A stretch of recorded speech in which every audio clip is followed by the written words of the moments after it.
Bom, já é evidente que a gente vive uma crise ambiental sem precedentes. A escala é planetária, o aquecimento global é tema do dia a dia, furacões, tornados extremos, tempos de secas e inundações ocorrem em frequência e intensidade que se amplificam e cujas consequências atingem diretamente as comunidades humanas, especialmente as mais pobres.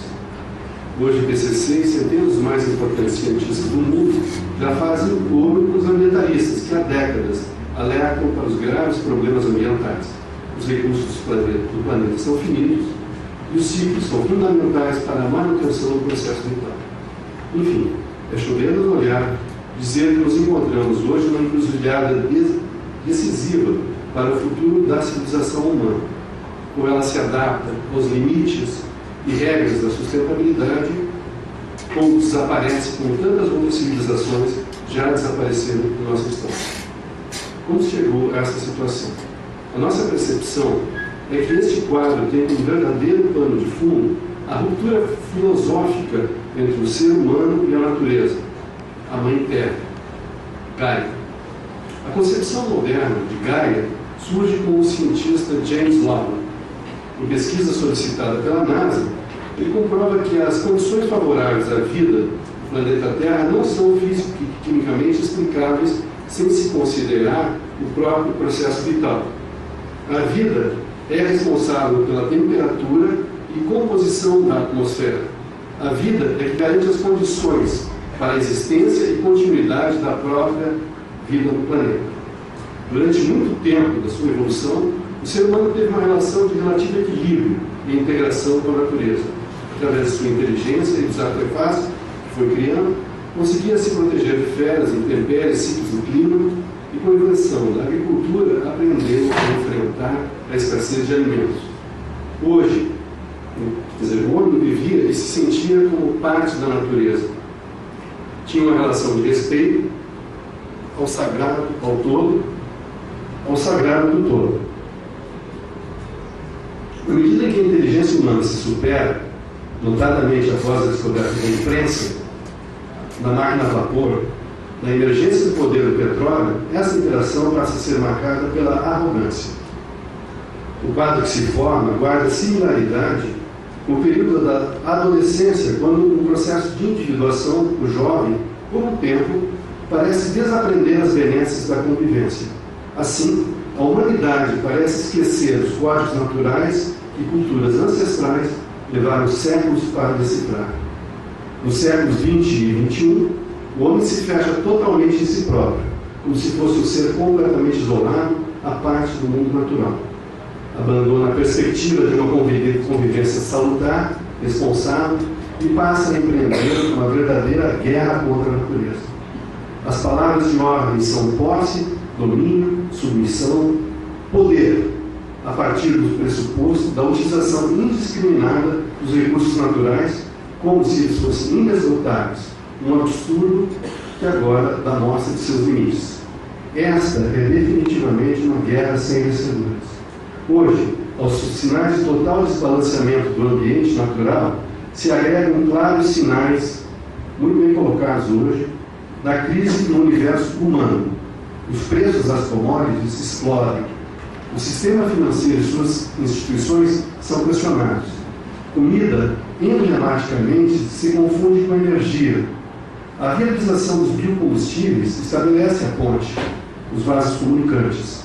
Humanos e máquinas finalmente são comparáveis em termos de eficiência de consumo energético. Um tanque de combustível, 50 litros de etanol, equivale em grãos ao necessário para alimentar uma criança por um ano. A fome volta como variável presente.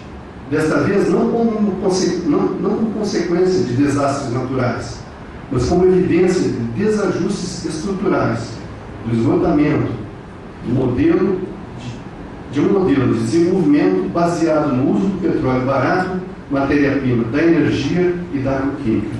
No universo físico, indiscutivelmente, a inteligência da vida, os ciclos, a sustentabilidade se impõe como solução.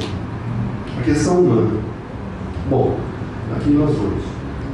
A outra consequência desse modo de vida na sociedade pós-industrial, rompida com a natureza, é uma sensação permanente de inadequação do ser humano, um sentimento de vazio, de solidão, que não se resolve pelo consumo, mas ao contrário, se agrava. Vivendo num mundo assim, cada vez mais artificial, mais concreto, barulho, fumaça, distanciamento, as pessoas manifestam o seu mal-estar na forma de doenças as mais diversas: cânceres, neuroses, depressões, as doenças do século XXI.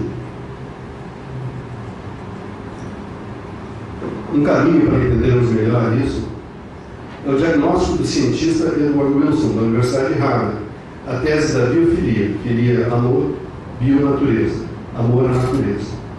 Suas pesquisas indicam que o amor pela natureza está inscrito em nossos genes, está incutido em nosso cérebro, uma grande afinidade humana com as outras espécies, ou seja, temos uma ligação sentimental inata com os seres vivos, com a vida em seu sentido mais amplo. E quando os seres humanos se distanciam das demais espécies, sofrem psicologicamente. Isso fica muito claro quando se observa as crianças na visita ao Gaia Village. A alegria espontânea, imensa que demonstram quando, em seu contato com a grama, com as águas de um rio, lago ou riacho, o seu encantamento com os animais, sua euforia nesse momento, são a mais natural expressão da nossa necessidade cromossômica, da proximidade, contato direto com a natureza e das demais espécies de nós. Então, o pano de fundo da nossa preocupação atual com a sustentabilidade, a construção sustentável, é, na verdade, a inadequação filosófica e psicológica do componente humano no processo natural.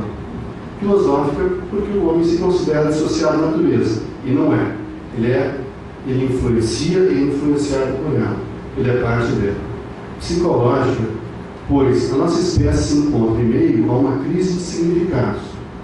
A sua felicidade e o seu significado estão naturalmente associados ao pertencer, ao estar integrado a algo que lhe é muito caro e do qual se apartou de forma radical. O ser humano sofre quando está desconectado. Obviamente, isso vai se refletir onde as pessoas vão morar. E é por isso que esse evento é tão importante. Uma discussão de soluções sustentáveis para as residências que proporcionem um sentimento de reaproximação, de reencontro com nossas origens mais profundas. Na nossa percepção, está existindo uma evolução da nossa espécie necessária à sua sobrevivência, dentro desse complexo vital do planeta. O que se vê por diversas manifestações, e nós constatamos isso no interesse crescente das pessoas pelo nosso projeto Gaia Village, é uma evolução filosófica, uma revisão de posição. Ainda arrogante, o homem percebe a necessidade de trazer a natureza para perto de si. As pessoas precisam morar com menos impacto, sem culpa.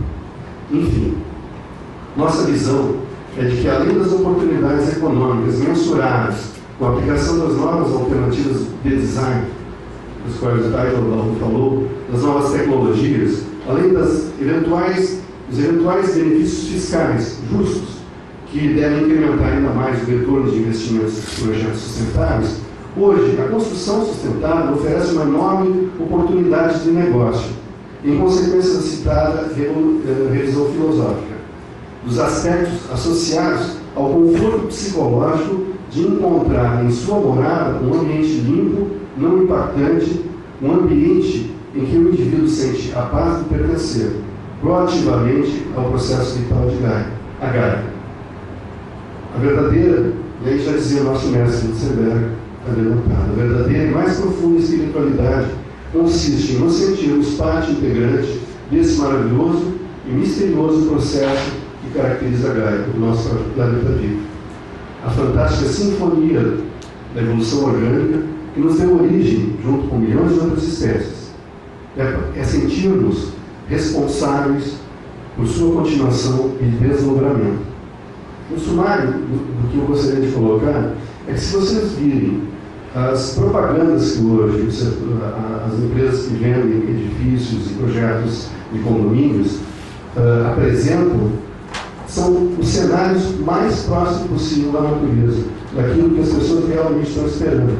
Mas elas não estão entregando isso no final. Eu tinha umas projeções sobre umas folhas de jornal para mostrar, para você ler. Bom, enfim.